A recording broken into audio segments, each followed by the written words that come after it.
Pumalo sa 43.7 degrees Celsius ang heat index sa Nagilian, La Union kaninang 2:47 PM ngayong araw.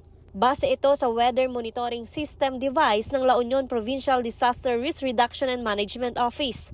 Ang nasabing heat index nasa danger category. Maaari nang maranasan ang heat cramps, heat exhaustion na pwedeng humantong sa heat stroke dahil sa init at alinsangan ng panahon. Bukod sa bayan ng Nagilian, nakakabit din ang iba pang heat index monitoring device sa mga bayan ng Balawan, Bacnotan, Agoo, Rosario at lungsod ng San Fernando. Ang nabanggit na mga lugar na sa caution category.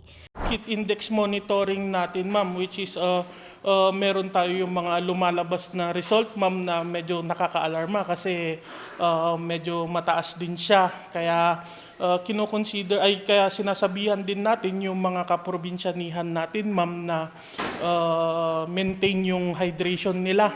Tapos magdala din sila ng mga panangga nila sa init, lalong-lalo na sa pagdating ng Holy Week, ma'am.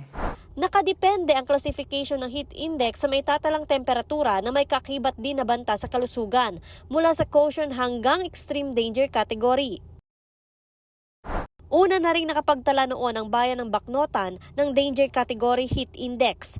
Ayon na rin sa PDRRMO, noon lamang nakaraang buwan nang simulang maitala ang Danger Category ng Heat Index.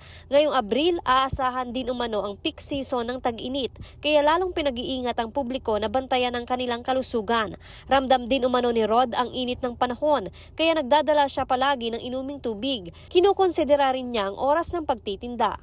8-9, ganun ma'am, ang umaga.